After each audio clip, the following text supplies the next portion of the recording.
السلام علیکم ورحمۃ اللہ وبرکاتہ۔ اعوذ باللہ من الشیطان الرجیم، بسم اللہ الرحمن الرحیم۔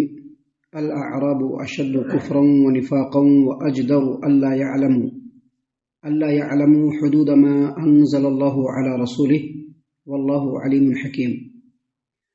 ومن الاعراب من يتخذ ما ينفق مغرما ويتربص بكم الدوائر عليهم دائرة السوء والله سميع عليم۔ ومن الأعراب من يؤمن بالله واليوم الآخر ويتخذ ما ينفق قربات عند الله وصلوات الرسول ألا إنها قربة لهم سيدخلهم الله في رحمته إن الله غفور رحيم۔ محترم سامعین اکرام، سورۃ التوبہ سورہ نمبر 9 اور اسی سورت سے بھی آپ کے سامنے آیت نمبر 97، 98، 99 یعنی 97، 98، 99 یہ تین آیات سورۃ التوبہ سے ابھی آپ کے سامنے تلاوت کی گئی۔ سامعین اکرام، سب سے پہلے یہ سمجھ لیجئے کہ جنگلوں، صحراؤں اور دیہاتوں میں رہنے والے عام طور پر جو لوگ ہوتے ہیں ان کی تعداد جو ہوتی ہے وہ شہروں میں رہنے کے مقابلے میں، شہروں میں رہنے والے اور وہاں کی آبادی کے مقابلے میں زیادہ ہوتی ہے، اور عام طور پر یہ شریعت سے بھی ثابت ہے اور تجربے میں بھی ہے کہ جو جنگلوں میں رہنے والے، صحراؤں میں رہنے والے، دیہاتوں میں رہنے والے لوگ ہوتے ہیں ان کا جو اصل انٹینشن ہوتا ہے، اصل جو ان کا مقصد ہوتا ہے، اصل جو ان کا نقطہ نظر ہوتا ہے وہ اپنے پیٹ کو پالنا کیسے بھی کر کے ہو۔ محترم سامعین کرام، ان لوگوں کا کوئی اور نظریہ نہیں ہوتا ہے، ان کی زندگی جو ہوتی ہے وہ بالکل حیوانی سطح پہ، اس سے اٹھ کر کے وہ لوگ غور و فکر نہیں کر سکتے۔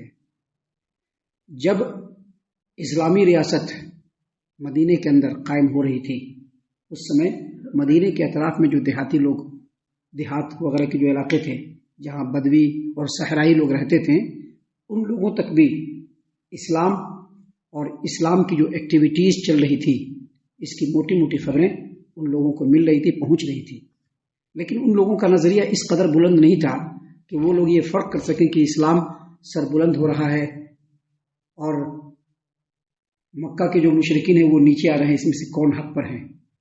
بس ان لوگوں کا یہ مطمع نظر تھا، ان لوگوں کا یہ نظریہ تھا کہ جس کو جیت ملے گی، جن لوگوں کو غلبہ ملے گا، ہم لوگ انہیں کے ساتھ ہو جائیں گے، کیونکہ ان کا مقصد کیا ہوتا ہے؟ بس دنیاوی فائدہ اور پیٹ کو پالنا۔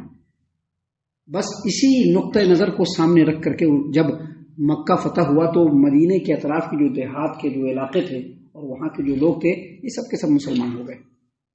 ان کے اسلام لانے کا مقصد یہ تھا کہ وہ اسلام سے جڑ جائیں گے تو فائدہ زیادہ ہوگا، لیکن اسلام سے جڑنے کے ساتھ ہی آپ جانتے ہی ہیں ہر کوئی اپنے آپ کو مسلمان کہہ دے، یہ مشکل ہے۔ آج کے ڈیٹ میں جو مسلمان لوگ ہیں وہ ان دیہاتیوں سے بدتر ہیں، اگرچہ شہروں میں رہ رہے ہیں، لیکن وہ جو دیہاتی لوگ تھے جو مدینے کے اطراف میں تھے ان سے بھی بدتر آج کے مسلمان ہیں۔ ان کا مقصد صرف پیٹ پالنا نہیں بلکہ اور بھی بہت سارے مقاصد ہوتے ہیں جن کو پورا کرنے کے لیے وہ مختلف قسم کے رنگ بھی بدلتے رہتے ہیں۔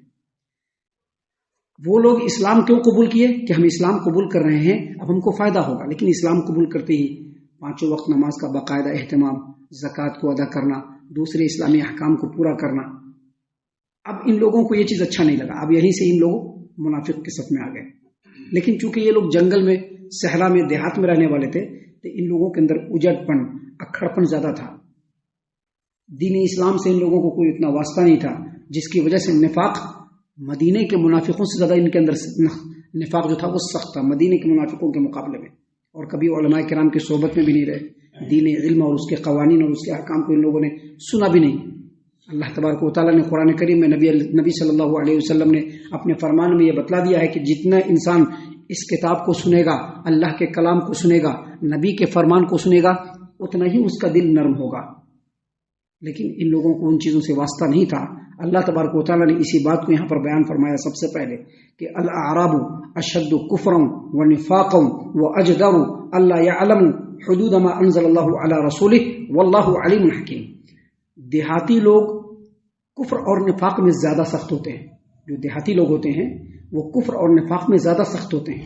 آگے مزید فرمایا ان کے اندر اس بات کا امکان زیادہ ہوتا ہے کہ وہ اللہ اور اس دین کے حدود کو نہیں سمجھ سکے جو اللہ تبارک و تعالیٰ نے اپنے رسول پر نازل کیا. اور آگے اللہ نے فرمایا اللہ تبارک و تعالیٰ سب کچھ جاننے والا اور حکمت والا ہے. محترم سامعین کرام، اللہ تبارک و تعالیٰ نے مزید آگے فرمایا وَمِنَ الْأَعْرَابِ مَن يَتَّخِذُ مَا يُنْفِقُ مَغْرَمًا وَيَتَرَبَّصُ بِكُمُ الدَّوَائِرَ عَلَيْهِمْ دَائِرَةُ السَّوْءِ وَاللَّهُ سَمِيعٌ عَلِيمٌ. اللہ تبارک و تعالیٰ نے فرمایا کہ ان دیہاتیوں میں کچھ ایسے لوگ بھی ہیں کہ جب وہ لوگ اللہ کے راستے میں خرچ کرتے ہیں تو اس کو اپنے اوپر بوجھ اور جرمانہ سمجھتے ہیں. اور اللہ تبارک و تعالیٰ نے مزید فرمایا کہ اے مسلمانوں، تمہارے معاملے میں یہ لوگ کسی گردش زمانہ کے منتظر ہیں کہ مسلمانوں کے اوپر کوئی گردش زمانہ آ جائے. اللہ نے مزید آگے فرمایا کہ حالانکہ بری گردش تو ان کے اوپر ہی مسلط ہے اور اللہ تبارک و تعالیٰ سب کچھ سننے والا اور جاننے والا ہے. کیا مطلب اس کا؟ مطلب یہ کہ لانے کے لیے اسلام تو لے آئے کہ اب فائدہ ملے گا، لیکن فائدہ ملنے کے ساتھ ساتھ اسلام کے کچھ احکام بھی ہیں. 5 وقت نماز ادا کرنا ہے، صدقات و خیرات کرنا ہے، اور اگر مالدار ہے تو زکوٰۃ بھی دینا ہے. اب یہ لینے کے دینے جو پڑ رہے ہیں تو اب ان لوگوں نے سوچنا شروع کر دیا کہ ہم لوگ تو پہلے ہی بہتر تھے، یہ خواہ اسلام کے اندر چلے آئے. اسلام کے اندر آنے کے بعد بہت سارے مسئلے مسائل ہیں. آج تو الحمدللہ ریڈی میڈ مسلمان ہیں، وہ کچھ ادا نہ بھی کریں گے تو ان کا چلے گا. لیکن وہ لوگ یہ سوچنا شروع کر دیے تھے. آج کل تو ریڈی میڈ مسلمان ہیں، زکوٰۃ نہیں بھی دیں گے پھر بھی مسلمان، نماز نہیں پڑھیں گے پھر بھی مسلمان، نماز قائم نہیں کریں گے پھر بھی مسلمان. مسلمانوں میں ہی سارا معاملہ ہو رہا ہے. لیکن نبی صلی اللہ علیہ وسلم کے زمانے میں ایسا معاملہ نہیں تھا. جو نماز پڑھنے والا ہے وہی مسلمان ہے، جو نماز کی پابندی کرنے والا ہے وہی مسلمان ہے، اور جو نماز کی پابندی نہیں کرنے والا ہے وہ پکا منافق ہے. نبی صلی اللہ علیہ وسلم کے زمانے میں یہ رول تھا، یہ مسلمان اس چیز کو سمجھتے تھے، یہی صحابہ کا منہج تھا. تو اب یہ سب چیز ادا نہیں کرنے کی وجہ سے یہ لوگ تو مسلمانوں سے خارج ہو جائیں گے، تو یہ لوگ سوچنے لگیں گے ہم لوگ پہلے ہی بہتر تھے. تو اب ان لوگوں کا خیال کیا ہوا کہ مسلمانوں کے اوپر بھی اب کوئی ایسا معاملہ ہے کہ جس طرح سے یہ لوگ ابھرے تھے، یہ لوگ ان کا نام و نشان مٹ جائے. ان کا نام و نشان مٹے گا، ہم لوگوں کو بھی چھٹکارا مل جائے گا. کم سے کم زکوٰۃ سے تو چھٹکارا مل جائے گا، اللہ کے راستے میں دینا ہے. کم سے کم 5 وقت مسجد میں جا کر کے حاضری دینا ہے، اس سے تو چھٹکارا مل جائے گا. اللہ تبارک و تعالیٰ نے اسی بات کو بیان فرمایا کہ دیہاتیوں میں کچھ لوگ ایسے بھی ہیں کہ جو کچھ وہ خرچ کرتے ہیں اپنے پر بوجھ اور جرمانہ سمجھتے ہیں. اور چونکہ جرمانہ اور بوجھ سمجھ رہے ہیں تو اب ان لوگوں کی نیت کیا ہو گئی کہ کیسے بھی کر کے اسلام اور مسلمان ملیا میٹ ہو جائے اور ہم لوگ اس سے چھوٹ جائیں. اللہ تبارک و تعالیٰ نے فرمایا کہ حالانکہ بری گردش انہی پر مسلط ہے. اب ان لوگوں نے کیا کیا، 1.5-2 سال کے بعد فتح مکہ کے وقت مسلمان ہوئے، اور 1.5-2 سال کے بعد نبی صلی اللہ علیہ وسلم کی وفات ہوئی. نبی صلی اللہ علیہ وسلم کی وفات ہوتے ہی کچھ لوگ تو اسلام سے ہی پھر گئے، اور کچھ لوگوں نے زکوٰۃ دینے سے انکار کر دیا کہ ہم زکوٰۃ نہیں دیں گے. لیکن گردش ان کے اوپر تھی. کیوں؟ کیونکہ اللہ تو اسلام کو سر بلند کرنا چاہتا ہے. اور آج کے ڈیٹ میں بھی جو تتھا کتھت مسلمان ہو کر کے نمازوں کی پابندی نہیں کر رہے ہیں، اللہ کے احکام کو پورا نہیں کر رہے ہیں، وہ لوگ بھی فائدے میں نہیں ہیں. ان لوگوں کے اوپر بھی گردش ہے، دنیا میں نہیں تو آخرت میں ضرور ان کی برائی ہونے والی ہے. لہذا ان باتوں کو سن کر کے ان کو سمجھنے کی کوشش کرنی چاہیے. محترم سامعین کرام، اللہ تبارک و تعالیٰ نے یہاں پر فرمایا کہ حالانکہ بری گردش انہی پر مسلط ہے. کیا مطلب یہ کہ جیسے ہی یہ لوگ نبی صلی اللہ علیہ وسلم کی وفات کے بعد دین اسلام سے کچھ لوگ پھر گئے، کچھ لوگوں نے زکوٰۃ دینے سے انکار کر دیا. سیدنا ابوبکر صدیق رضی اللہ عنہ کے دل میں اللہ تبارک و تعالیٰ نے بات ڈال دی کہ ان سے جہاد کرو. اب بری گردش کیا ہے؟ سچے اور پکے مسلمان نہیں ہونے کی وجہ سے نماز بھی ادا کرنا پڑ رہا ہے اور زکوٰۃ بھی دینا پڑ رہا ہے. اور جو لوگ اسلام سے پھرے یا زکوٰۃ دینے سے انکار کیا، ان لوگوں سے سیدنا ابوبکر صدیق رضی اللہ عنہ نے جہاد کیا تو ان لوگوں کو بہت بری طرح سے ہارنا پڑا. کچھ لوگ تو قتل ہو گئے اور جو لوگ باقی بچے ان کو پھر سے مجبوراً اسلام کے اندر آنا پڑا، اور پھر وہی نماز پڑھنا اور وہی زکوٰۃ دینا. اللہ تبارک و تعالیٰ نے فرمایا بری گردش تو انہی پر مسلط ہے اور اللہ تبارک و تعالیٰ سب کچھ سننے والا اور جاننے والا ہے. محترم سامعین کرام، اگلی آیت کریمہ میں اللہ تبارک و تعالیٰ نے ایک اور بات بیان کی. اللہ نے فرمایا وَمِنَ الْأَعْرَابِ مَن يُؤْمِنُ بِاللَّهِ وَالْيَوْمِ الْآخِرِ وَيَتَّخِذُ مَا يُنْفِقُ قُرُبَاتٍ عِندَ اللَّهِ وَصَلَوَاتِ الرَّسُولِ أَلَا إِنَّهَا قُرْبَةٌ لَهُمْ سَيُدْخِلُهُمُ اللَّهُ فِي رَحْمَتِهِ إِنَّ اللَّهَ غَفُورٌ رَحِيمٌ. اللہ تبارک و تعالیٰ نے فرمایا کہ دیہاتیوں میں سے سبھی لوگ ویسے نہیں ہیں، بلکہ کچھ لوگ ایسے بھی ہیں جو اللہ پر اور آخرت کے دن پر ایمان بھی رکھتے ہیں. اور آگے مزید فرمایا اور جو کچھ خرچ کرتے ہیں اللہ کے راستے میں اس کو اللہ تبارک و تعالیٰ کے قرب اور نبی صلی اللہ علیہ وسلم کی دعاؤں کا ذریعہ سمجھتے ہیں. سن لو واقعی ان کے لیے یہ قرب الہی کا ذریعہ ہے اور اللہ تبارک و تعالیٰ ان قریب ان کو رحمت میں داخل کرے گا، اور بے شک اللہ تبارک و تعالیٰ گناہوں کو بخشنے والا اور رحم کرنے والا ہے۔ اس آیت کریمہ کے ذریعے اللہ تبارک و تعالیٰ نے یہ بتلا دیا کہ سبھی دیہاتی لوگ ایسے نہیں، ان میں سے کچھ ایسے لوگ بھی ہیں جن کے اوپر قرآنی تعلیمات کا معجزانہ اثر ہوا، نبی صلی اللہ علیہ وسلم کی تربیت کا معجزانہ اثر ہوا، اور ان لوگوں نے سچے دل سے پکے انداز میں پوری سچائی کے ساتھ اسلام اور ایمان کو قبول کیا۔ اب یہ لوگ نماز بھی پورے دل کی آمادگی سے قائم کرتے ہیں، زکوٰۃ بھی اللہ تبارک و تعالیٰ کو راضی کرنے کے لیے دیتے ہیں، اور جو کچھ اللہ کے راستے میں خرچ کرتے ہیں اس کے پیچھے دو مقصد ہوتا ہے۔ ایک مقصد یہ کہ اللہ تبارک و تعالیٰ کا قرب حاصل ہو، اور دوسرا مقصد یہ کہ نبی صلی اللہ علیہ وسلم کی دعا ملے، کیونکہ اللہ تبارک و تعالیٰ نے اسی صورت کے اندر آگے آپ کو بیان کیا جائے گا کہ اللہ اپنے رسول کو یہ حکم دیا کہ اگر کوئی آپ کے پاس صدقہ و خیرات جمع کرے تو آپ ان کو ضرور دعا دیجیے، کیونکہ آپ کی دعا ان کے لیے سکون کا باعث بنے گا۔ جو بھی آپ کے سامنے جو بھی اللہ کے راستے میں خرچ کرے آپ ان کو ضرور دعا دیجیے، کیونکہ آپ کی دعا ان کے لیے سکون کا باعث بنے گا۔ تو جب نبی صلی اللہ علیہ وسلم دعا کریں تو اللہ کا قرب بھی حاصل ہوگا، اور نبی صلی اللہ علیہ وسلم دعا کریں تو سکون بھی ملے گا۔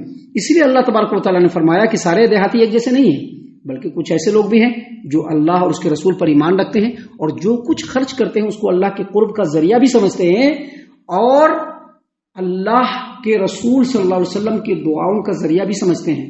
اللہ فرماتے ہیں ان قریب اللہ تبارک و تعالیٰ ان کے لیے اپنے رحمت میں ان کو اپنے رحمت میں داخل کرے گا، اپنے قرب ملے گا اللہ تعالیٰ ان کو، اور واقعی یہ لوگ سچے مومن ہیں، اور بے شک اللہ تبارک و تعالیٰ ہر ایک آدمی کے گناہوں کو معاف کرنے والا اور رحم کرنے والا ہے۔ ان پوری باتوں سے ان پوری باتوں سے جو ابھی آپ کے سامنے بیان کی گئی، ہمارے سامنے یہ بات ثابت ہوتا ہے کہ ہم جب اسلام کو قبول کریں، یا ہم لوگوں نے اگر اپنے آپ کو مسلمان سمجھا ہے یا مسلمان سماج و معاشرے میں ہیں، تو ہمارا ایک مقصد ہونا چاہیے، ہمارا ایک انٹینشن ہونا چاہیے۔ لوگوں کو خوش کرنا ہمارا مقصد نہیں ہونا چاہیے، اپنے پیٹ کو بھر لینا ہمارا مقصد نہیں ہونا چاہیے، اپنے مقصدوں کو پورا کرنا ہمارا مقصد نہیں ہونا چاہیے، بلکہ سچے دل سے مسلمان ہونے کے بعد ہمارا مقصد یہ ہونا چاہیے کہ ہمارا جو بھی اسٹیپ اٹھے گا وہ ہمارے رب کی رضامندی کے لیے اٹھے گا، ہمارا جو بھی اسٹیپ اٹھے گا اللہ کے قرب کے لیے اٹھے گا، ہمارا جو بھی اسٹیپ اٹھے گا اپنے آخرت کو بنانے کے لیے اٹھے گا، لوگوں کو خوش کرنے کے لیے نہیں، اپنے معاملے کو سیدھا کرنے کے لیے نہیں، یا کسی اور دوسرے مقصد کے لیے نہیں۔ ہم اللہ سے دعا کرتے ہیں کہ اللہ تعالی ہم تمام کو ان تمام باتوں کے اوپر خوب غور و فکر اور تدبر کرنے کے ساتھ ساتھ ان باتوں کے اوپر عمل کرنے کی بھی توفیق عنایت فرمائے، آمین۔ اللہ تعالی ہم تمام کو صحیح معنوں میں پکا سچا مومن مسلمان بنائے، اللہ اور اس کے رسول صلی اللہ علیہ وسلم کی اطاعت و فرما برداری کرنے والا بنائے، صحابہ کرام رضی اللہ عنہم کے طریقے پر چلنے والا بنائے، جنت الفردوس میں جگہ عطا فرمائے۔ اے اللہ ہم تمام کو جہنم سے پناہ دے، اے رب العالمین ہم تمام کو جہنم سے پناہ دے، اے مالک الملک ہم تمام کو جہنم سے پناہ دے، آمین یا رب العالمین۔ وما علینا الا البلاغ المبین۔ تبارك الذي نزل الفرقان على عبده ليكون للعالمين نذيرا